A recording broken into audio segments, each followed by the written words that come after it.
Hey everyone, Rajat here. So by this time you might have heard of this thing ChatGPT and the revolution it has begun. So in this video I'm going to talk about how there is a little bit of truth in that it is going to take away your software development job and how it is not completely or 100% true. So let's dive right into it. The other day I asked ChatGPT to build me a login form where it accepts an email and a password and then submits the data back to my website called codelet.dev, and it was easily able to produce that sort of output for me, which I can just throw in on a website and just have a fully functioning HTML login form on my website. So it is this easy now to create or to develop code. So this has led to another phenomena or a fear that now, since this is this easy to create code or to write code or to do programming in general, it is going to wipe away all the software development job. So let's see how true that statement is. Of course, it is going to wipe out some of the jobs, and that are going to be the low hanging software development job or the cookie cutter software development job. By cookie cutter or low hanging software development jobs, I meant that when you hire a fresh out of university intern who knows not many things about software development or anything related to programming in general, he or she can only accomplish some really easy task because there is a learning process involved in order to get your skills to a level where you are not considered a fresher or a beginner in programming, right? But it takes time. So all of those jobs where you hire intern or you hire freshers or you hire beginner programmers, those jobs are going to be wiped away because now you can ask these intelligent AI systems to write that sort of code for you. But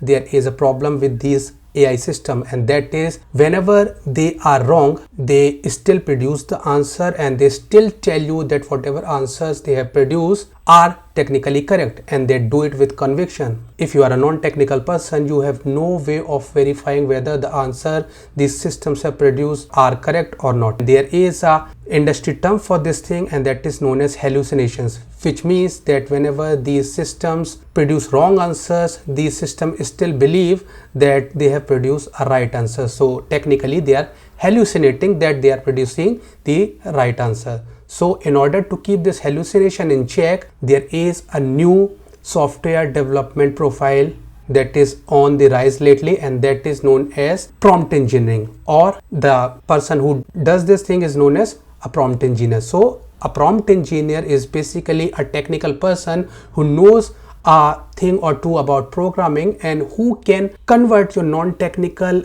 requirements to the technical terms and then feed these requirements to an intelligent AI system like ChatGPT or Bing chatbot, and then out of these systems he can get the code which he can either integrate himself into a real piece of software, or he can forward this code over to an engineering team which can use this piece of code. So this prompt engineer can replace a lot of cookie cutter software development job, and that is what we are going to see happening in the tech field in the near future, because a lot of companies are paying a lot of top dollar to even the fresh out of college software developers for doing just manual tasks like creating a simple layout or creating very simple web pages and things like that. So for all of these things, these companies are now going to deploy prompt engineers, and they can just go on and get a subscription of either ChatGPT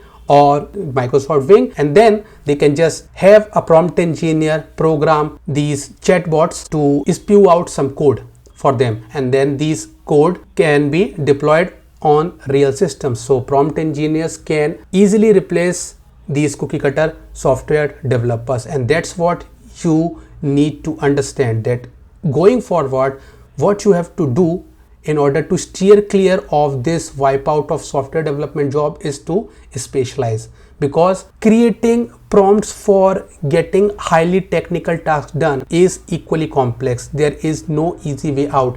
A prompt engineer will also have a hard time converting a highly technical requirement into a prompt.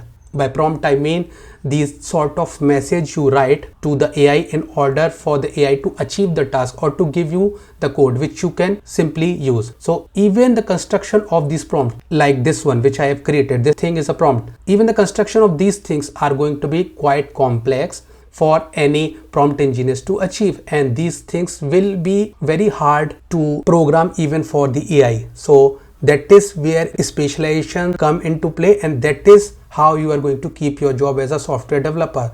So specialize in anything you are interested in. So let's suppose you are very interested in React, or you are very interested in front end. So make sure you specialize in front end. You understand all the nooks and crannies of how browsers work, what V8 is, what other browser engines are, and how things work. Like for example, let's suppose how asynchronous JavaScript work and how JavaScript is passed and evaluated when your program is running. So all of that technical knowledge will serve you in the long run to keep your job. And let's suppose you are interested in backend, so make sure you understand quite a lot about web servers, caches, and how you can bring the server cost down. So all of these things are going to be really hard for AI to accomplish, and even prompt engineers will have a hard time converting these highly technical requirement into a really good prompt so that they can get a fitting answer.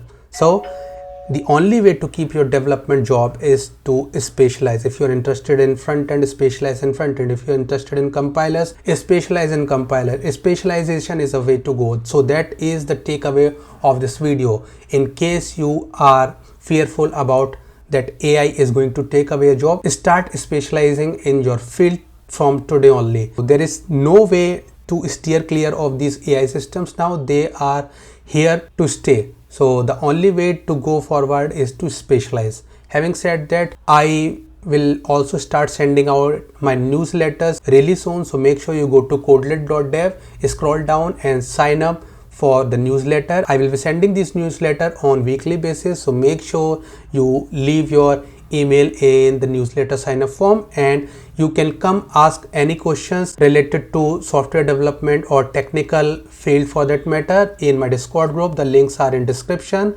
and I see you guys over in the next video. Take care.